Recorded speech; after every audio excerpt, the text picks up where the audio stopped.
The time has come. Let's find out how good Sandy is versus every other brawler in the game 1v1. Let's do it.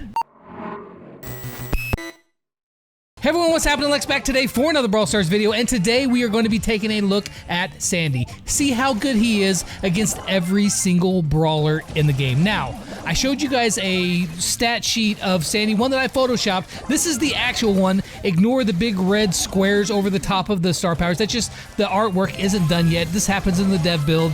It's relatively common. They'll actually have all the artwork and the animations and all that stuff finalized once the update does drop, which we don't know exactly the day of the update yet, but it shouldn't be too awfully much longer. But before then, we still may get some more sneak peeks. So you guys be sure to subscribe, turn on those notifications so that you can be up to date on all the Brawl Stars information. Now let's take a look at Sandy's stat sheet real quick. As you can see, Sandy's a legendary brawler classified as a fighter. I put support. Fighter is what he's actually classified as. His first star power, Rude Sands. Sandstorm now also damages enemies for 200 damage per second. Exactly what I thought. His other one here, star power, Healing Winds. It now heals all friendly brawlers for 300 health per second in this massive radius. So it's actually a really good, both star powers are very effective. I think I like the healing one better, honestly. His main attack is called Pebble Blast. Sandy pelts enemies with a sharp, piercing pebbles. Ouch! And of course his super is called Sandstorm. Sandy summons a sandstorm, they like the tongue twisters, don't they, that lasts for 12 seconds and hides friendly brawlers inside of it. It's like Leon's ability for everyone. Sorry, Leon. Now it's time to put Sandy through the paces. 1v1 versus every other brawler in the game. And then after that, I'm gonna show you some really cool things that you can do with Sandy in real live games. It's going to be really cool. It's like, anyway. Also in this 1v1, something happens that I have never had happen before in a 1v1 video. Roll the first 3 brawlers.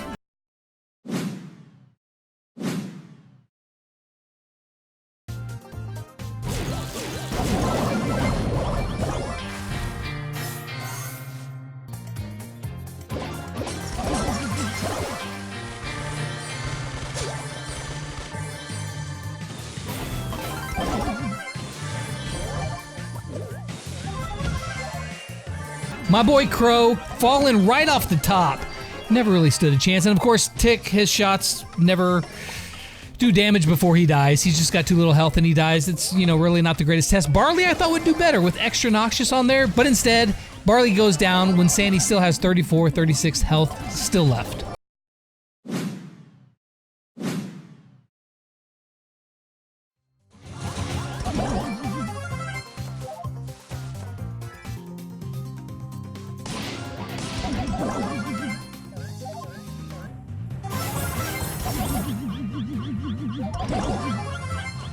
One of the interesting ones here is that Piper, even though she has snappy sniping on, if she could have gotten off that last shot, she would have won. But Sandy, he unloads those shots really quick and was able to kill Piper before she was able to get that third shot off. Now Gene with Spirit Slap, I could have charged up that super and he would have done a little bit extra damage. It still wouldn't have been enough to take Sandy down. He still would have lost. So Gene goes down as well as Rico and Piper. Rico, it's just sad times.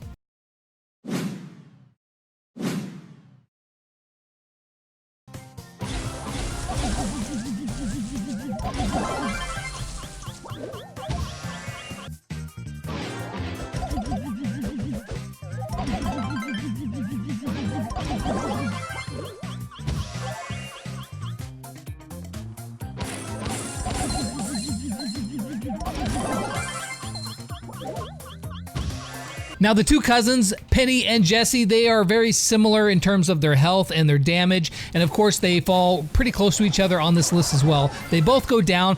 Poco is a rather interesting one because he's really strong right now with that control, but his damage is rather low, and him and Sandy are relatively similar brawlers in terms of the piercing and the cone.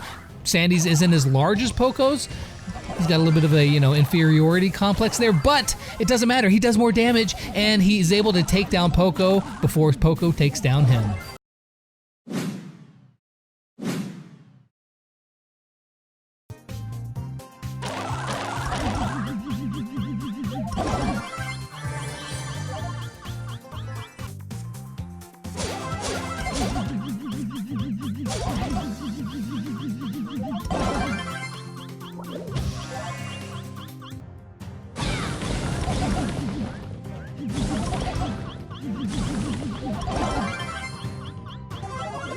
Two mythic brawlers back to back. Terra and Mortis both go down. The interesting one here to me is Mortis because it was actually a really close battle. However, Mortis has the slowest reload speed in the game, and Sandy, while his is slow as well, since they do the exact same damage per shot, Sandy was able to beat Mortis before Mortis beat him just because his reload speed was faster.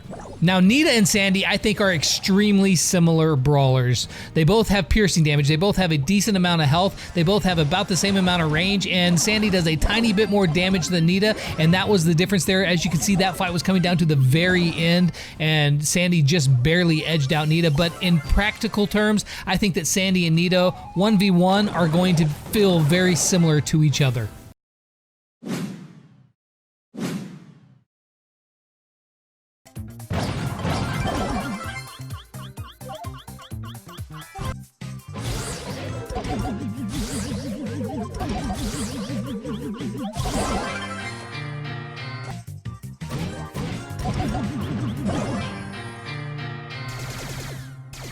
Now Spike, if you blinked, it was over before you knew it because he went down so quick. He has a little health, but he also almost took out Sandy because of with curveball there and being at the right spot, he was dealing so much damage. The really crazy one here, not the Dynamite one because he did, but Carl. I couldn't tell when I was recording this who actually won, and I figured, you know what, I can go back to the footage, find out exactly who it was that won, but no. They died at exactly the same time. I went down frame by frame. In fact, here, watch this slow-mo.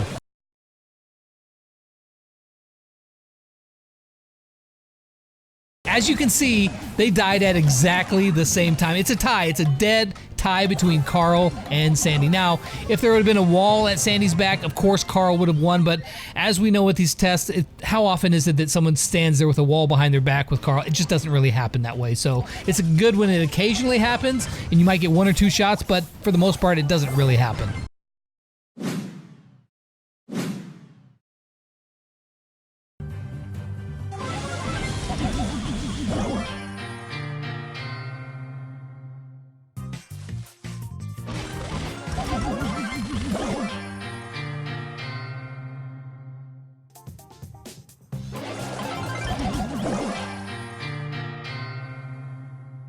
Now, Dynamite was the first to win. Now we've got three more that win. However, they're all really darn close because Brock and Colt only win by 140 hit points. Now, you might be wondering, we used rocket number 4 with Brock because I did that because Sandy has a slow reload speed, and I figured that Brock would be able to get off all 4 rockets in time and be able to kill Sandy. And that happened, only with 140 hit points left.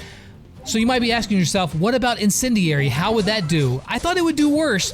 Instead, this is what happened.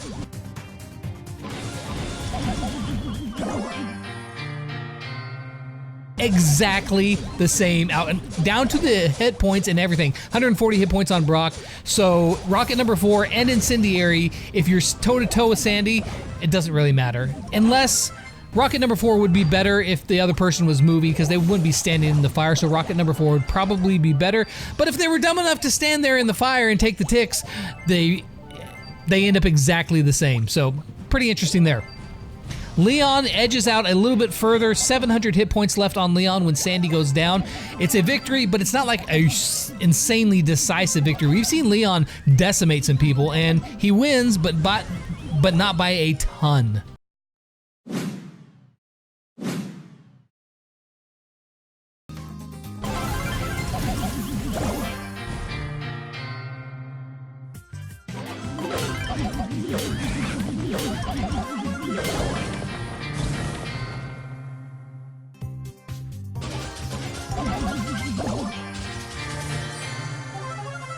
Now we're getting into the 4-digit wins. Bo, BB, and Pam all pretty well smacked down Sandy.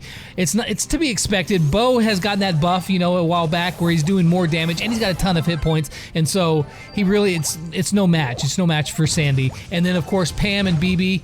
BB, if you're going to be looking at pure damage reduction, her shield actually shields 2 shots from Sandy before she gets off her first shot. So it's actually a lot of damage reduction by using batting stance opposed to the super speed one, which I don't recall the name off the top of my head.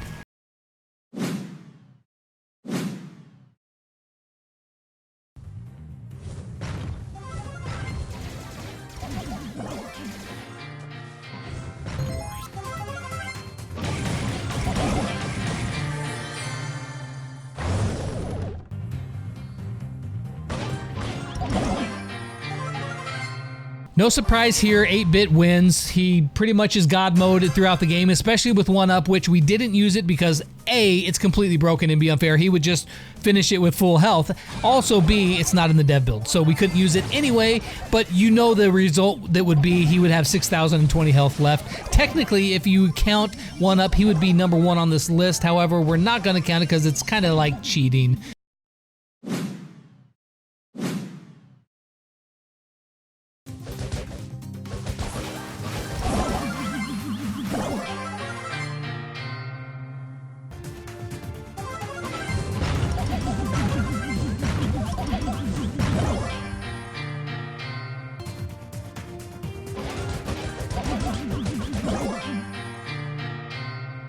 Ooh, we get into the big tanks now. Rosa, Frank, and Primo, they all completely wipe the floor with Sandy. So if you're playing Sandy, you wouldn't want to get into the toe-to-toe fight with these brawlers anyways. Keep your distance, poke at a distance. Play Sandy like Nita against one of these brawlers. You're going to stay back, keep poking, keep poking, keep poking until you whittle them down, and then maybe you could use that opportunity to go in for the kill. But keep, dealing damage and controlling the tanks rather than going toe-to-toe with them. Because if you do, we just saw what happens. Now for the number 1 brawler on this list, and that is Bull. Of course, it's no big surprise. Bull is still the absolute beast and best in this these tests.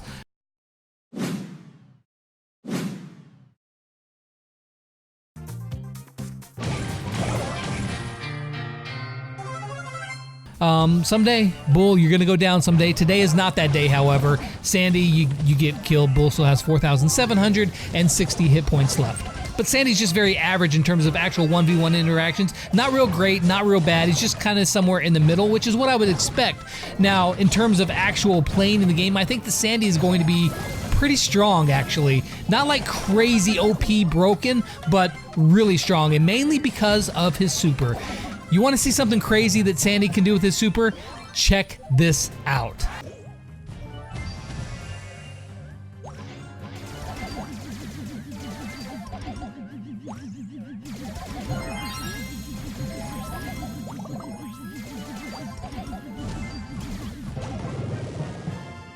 Yeah, that's right. No Siege Bot still takes the Ike from 100% to 0 with Sandy's super, and then 8-bit coming in there and then using the turret for a little bit extra protection and damage boost. It's nuts. I mean, Sandy's super in Siege, that's another tongue twister, is absolutely crazy. So we're gonna see how that all plays out, see if players are able to keep him away. But Sandy by himself can probably do almost 50% damage to the Ike by himself.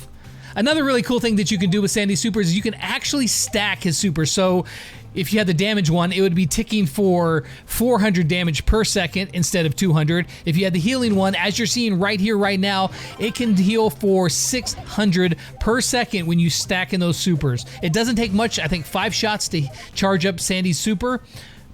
I'm just start saying his super.